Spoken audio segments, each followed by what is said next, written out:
Guys, तुम्ही कधी अशा एखाद्या ठिकाणाबद्दल ऐकलंय का जे खूप सुंदर आहे, खरंच खूप खूप सुंदर, पण लोक त्याला त्याच्या सौंदर्यासाठी नाही तर तिथल्या कहाण्यांसाठी ओळखतात.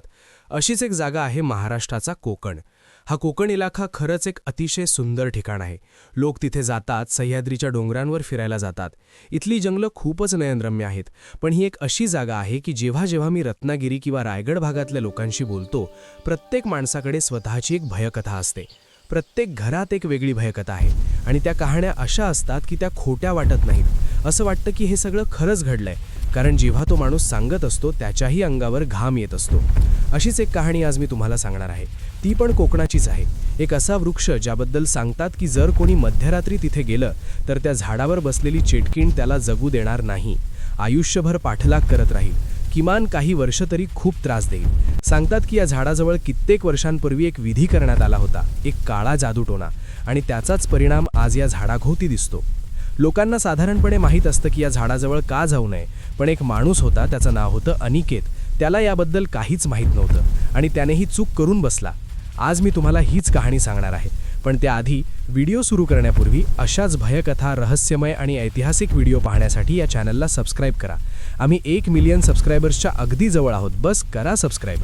आणि जर हा व्हिडिओ आत्तापर्यंत आवडला असेल तर लाईक पण करा आणि कमेंटमध्ये सांगा. आता ही कहाणी सुरू होते. अनिकेत आणि त्याचे आईबापा महाराष्ट्राचे होते. दरवर्षी होळीला ते गावी जात असत. कुठली तरी परंपरा होती. होळीच्या वेळी गावी जाणं अनिवार्य होतं. यावेळी ही होळी आली होती. अनिकेतच्या आईने त्याला सांगितलं, बेटा, यावेळी आपल्याला गावी जायचंच आहे, चुकवता येणार नाही. अनिकेत म्हणाला, आई, मी नोकरी करतो, मला लवकर सुट्टी मिळणार नाही, मी संध्याकाळी येतो, आपण रात्री निघू, रस्ताही रिकामा असेल. मग ते रात्री निघाले. सामान गाडीत ठेवलं आणि अनिकेत, त्याचे आईबाबा निघाले. रस्ता चांगला होता, पण जेव्हा खरा कोकणचा इलाखा आला तेव्हा गुगल मॅप्सने कच्च्या रस्त्याने उजवीकडे वळण्याचं सुचवलं. अनिकेत स्टेअरिंग वळवणारच होता, तेवढ्यात त्याच्या आईने त्याला थांबवलं. नाही अगं, नाही, इकडून जाऊ नकोस. अगं आई, पुढे ट्रॅफिक आहे, इकडून आपण सहज निघू. आई म्हणाली, बघ बेटा, तू शहरात मोठा झालास, माझं आयुष्य कोकणात गेलंय. लहानपणापासून ऐकत आली आहे, रस्ता बदल, मागे जा, शहरात परत जा, पण या रस्त्याने रात्री जाऊ नकोस. दिवसा असो वा रात्री, या रस्त्याबद्दल कोणी चांगलं बोलत नाही. इथे कोणीतरी असं आहे जे माणसांना बघून त्रास देतं. आईने सांगितलं की या रस्त्यावर एका एकाकी वळणावर एक झाड आहे. साधं झाड नाही, त्यात काहीतरी वाईट शक्ती आहे. कित्येक वर्षांपूर्वी त्या झाडाजवळ एक विधी करण्यात आला होता, एक काळा जादूटोणा, आणि त्याचाच परिणाम आज या झाडाभोवती दिसतो. लोकांना साधारणपणे माहीत असतं की या झाडाजवळ का जाऊ नये, पण एक माणूस होता, त्याचं नाव होतं अनिकेत. त्याला याबद्दल काहीच माहीत नव्हतं आणि त्याने ही चूक करून बसला. आज मी तुम्हाला हीच कहाणी सांगणार आहे. पण त्याआधी व्हिडिओ सुरू करण्यापूर्वी अशाच भयकथा, रहस्यमय आणि ऐतिहासिक व्हिडिओ पाहण्यासाठी या चॅनलला सबस्क्राईब करा. आम्ही 1 मिलियन सबस्क्रायबर्सच्या अगदी जवळ आहोत. बस करा सबस्क्राईब. आणि जर हा व्हिडिओ आत्तापर्यंत आवडला असेल तर लाईक पण करा आणि कमेंटमध्ये सांगा. आता ही कहाणी सुरू होते. अनिकेत आणि त्याचे आईबाबा महाराष्ट्राचे होते. दरवर्षी होळीला ते गावी जात असत. कुठली तरी परंपरा होती. होळीच्या वेळी गावी जाणं अनिवार्य होतं. यावेळी ही होळी आली होती. अनिकेतच्या आईने त्याला सांगितलं, बेटा, यावेळी आपल्याला गावी जायचंच आहे, चुकवता येणार नाही. अनिकेत म्हणाला, आई, मी नोकरी करतो, मला लवकर सुट्टी मिळणार नाही, मी संध्याकाळी येतो, आपण रात्री निघू, रस्ताही रिकामा असेल. मग ते रात्री निघाले. सामान गाडीत ठेवलं आणि अनिकेत, त्याचे आईबाबा निघाले. रस्ता चांगला होता, पण जेव्हा खरा कोकणचा इलाखा आला तेव्हा गुगल मॅप्सने कच्च्या रस्त्याने उजवीकडे वळण्याचं सुचवलं. अनिकेत स्टेअरिंग वळवणारच होता, तेवढ्यात त्याच्या आईने त्याला थांबवलं. नाही अगं, नाही, इकडून जाऊ नकोस. अगं आई, पुढे ट्रॅफिक आहे, इकडून आपण सहज निघू.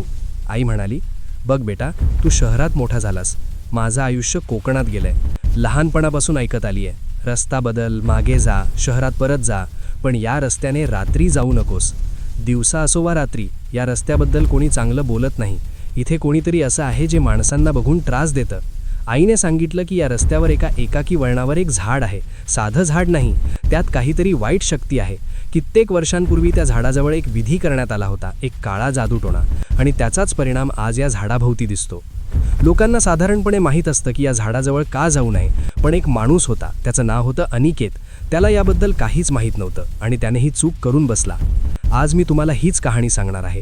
पण त्याआधी व्हिडिओ सुरू करण्यापूर्वी अशाच भयकथा, रहस्यमय आणि ऐतिहासिक व्हिडिओ पाहण्यासाठी या चॅनलला सबस्क्राईब करा. आम्ही 1 मिलियन सबस्क्रायबर्सच्या अगदी जवळ आहोत. बस करा सबस्क्राईब. आणि जर हा व्हिडिओ आत्तापर्यंत आवडला असेल तर लाईक पण करा आणि कमेंटमध्ये सांगा.